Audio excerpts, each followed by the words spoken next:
Northwest of Riyadh, there is a hole in the ground the size of a small city district.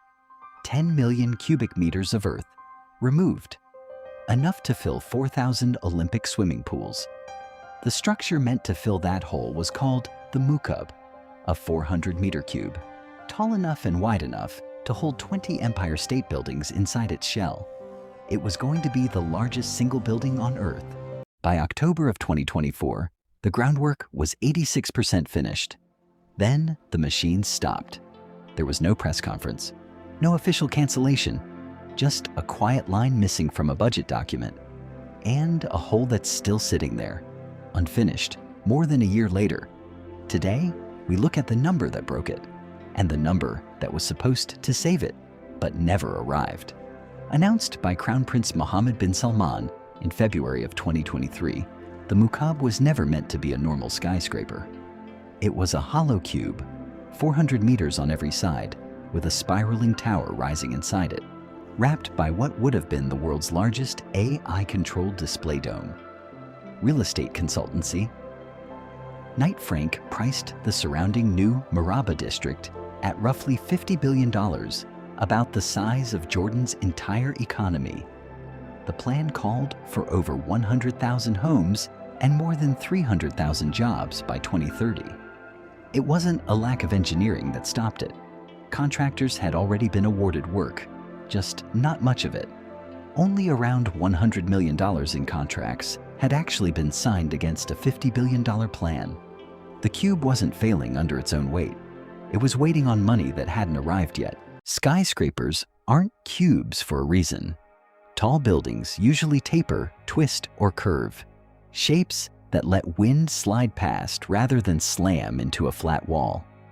A 400-meter cube does the opposite. It presents the desert wind with the largest possible flat face on all four sides at once.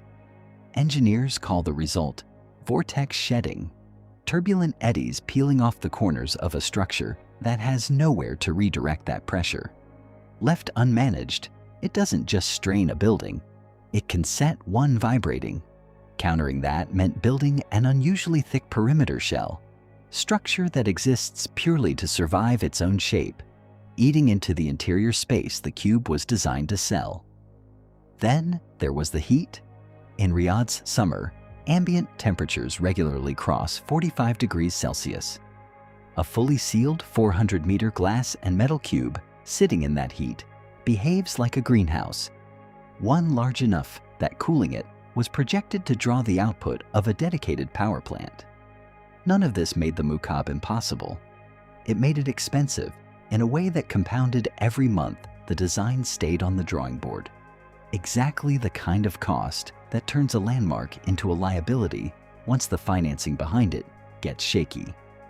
Every oil state runs on a hidden number, the price per barrel it needs just to keep its own government funded. For Saudi Arabia's core state budget, the IMF puts that floor at $86.60. But that number only covers salaries, subsidies, and debt service. It doesn't include the Public Investment Fund, PIF, the Sovereign Engine bankrolling Vision 2030. Add that spending back in, and Bloomberg Economics puts the real break-even closer to $94 a barrel. For long stretches of 2025, Brent crude sat in the low to mid-60s, well below either line. The kingdom's 2025 fiscal year closed with a deficit near 245 billion riyal, north of 5% of GDP. You cannot fund a trillion-dollar collection of experimental cities on a budget that can't fund its own payroll. Something had to give, and it wasn't the payroll. Vision 2030 was never supposed to run on Saudi oil money alone. The plan depended on foreign direct investment, outside capital flowing in behind PIF's seed money from Wall Street, European funds, and global manufacturers. The target was $100 billion a year by 2030. In 2025, actual inflows landed around $33 billion, roughly a third of the goal. Early 2026 data was worse in one specific way. PIF's own spending abroad on US tech infrastructure, European sports assets, international logistics grew faster than foreign money was coming in. For one quarter, more capital left the kingdom than entered it. International capital is risk-averse by nature. A 400-meter holographic cube with no operating comparable anywhere on Earth is not the kind of asset that risk-averse capital lines up for. Not when US tech stocks and European infrastructure funds offer safer, faster returns. That left the kingdom largely funding its own ambitions. PIF issued sovereign bonds, sold down stakes in state assets, and leaned on its own balance sheet to keep construction moving. When the money is entirely internal, the spending has nowhere to hide when oil prices turn. The Mukaab wasn't an isolated case. Neom's line, once marketed as a 170-kilometer mirrored city built for 9 million residents, has been quietly capped at a fraction of that length, with population targets for 2030 cut to under 300,000 people. Walking away isn't free either. Riyadh has budgeted roughly $16 billion over 4 years just to pay termination fees, tearing up contracts, demobilizing equipment, closing out foundations that will never become buildings. Perhaps the clearest signal came in December of 2025 when the 2026 budget was published with no specific mention of Neom or New Murabba at all. A break from prior years. No cancellation, no admission, just silence in a document where silence speaks for itself. This isn't collapse, it's redirection. PIF hasn't stopped spending, it's stopped spending on buildings that generate headlines instead of returns. Coastal land once earmarked for luxury villas is being rewired for seawater-cooled AI data centers. Capital is flowing instead toward commitments with fixed external deadlines. Expo 2030 and the 2034 FIFA World Cup.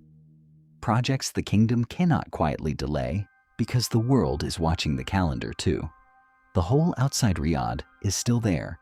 It may stay there for years. Not because Saudi Arabia ran out of money. Sovereign wealth funds this size don't simply run out, but because it ran out of oil price to justify spending it on spectacle and out of outside investors willing to cover what oil no longer could. Vision 2030 isn't dying.